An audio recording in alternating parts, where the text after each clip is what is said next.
Endosulfan ദുരിതബാധിതരുടെ കുടുംബങ്ങളെ ഏറ്റെടുക്കുമെന്ന budget പ്രഖ്യാപനം ഇരകളുടെ കുടുംബങ്ങൾക്ക് വലിയ ആശ്വാസമാണ് നൽകുന്നത്.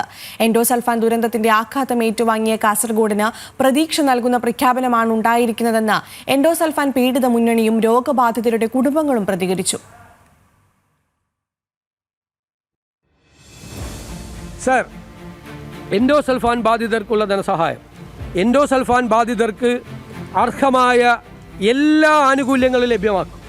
ദുരിതബാധിതരായ കുടുംബങ്ങളെ സർക്കാർ ഏറ്റെടുക്കാൻ നടപടി സ്വീകരിക്കും. മുഖ്യമന്ത്രി വി ഡി സതീശൻ വെള്ളിയാഴ്ച ബജറ്റിൽ നടത്തിയ പ്രഖ്യാപനം ഏറെ പ്രതീക്ഷയോടെയാണ് കാസർഗോഡ് ജില്ലയിലെ എൻഡോസൾഫാൻ ദുരിതബാധിതരുടെ കുടുംബങ്ങൾ കാണുന്നത്. എൻഡോസൾഫാൻ ദുരിതബാധിതരായ ആളുകളുടെ പരിപാലനം പല കുടുംബങ്ങളിലും ഉയർത്തുന്ന വെല്ലുവിളി വലുതാണ്. അവരുടെ ജീവിത ദുരിതം ന്യൂസ് മലയാളം തുടർച്ചയായി റിപ്പോർട്ട് ചെയ്തിരുന്നു. എൻഡോസൾഫാൻ ദുരിതബാധിതർക്ക് അർഹമായ എല്ലാ ആനുകൂല്യങ്ങളും ലഭ്യമാക്കുമെന്നും കുടുംബങ്ങളുടെ സംരക്ഷണവും പരിപാലനവും സർക്കാർ ഏറ്റെടുക്കും എന്നുമുള്ള പ്രഖ്യാപനം പ്രസക്തമാണ്.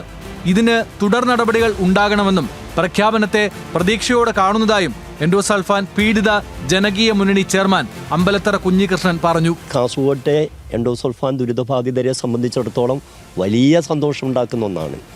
കാരണം ഇപ്പം അവരുടെ കുടുംബങ്ങൾ എന്ന് പറയുന്നത് അങ്ങേയറ്റത്തെ നിർധനത്വം ബാധിച്ചവരാണ്.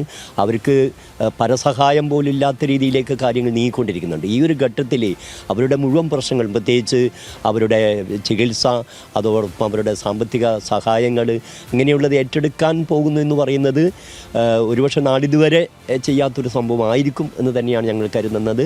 എൻഡോസൾഫാൻ ഇരകളുടെ അതിജീവനം ഗുരുതരമായ മനുഷ്യാവകാശ പ്രശ്നങ്ങൾ ഉയർത്തുന്ന വിഷയം കൂടിയാണ്.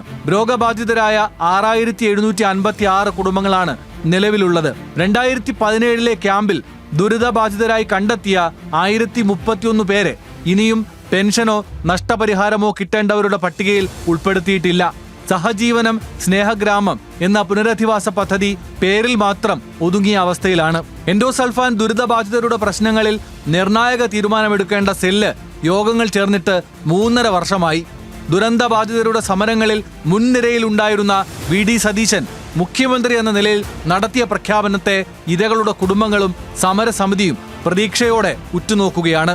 രതീഷ് വാസുദേവൻ, ന്യൂസ് മലയാളം, കാസർഗോഡ്.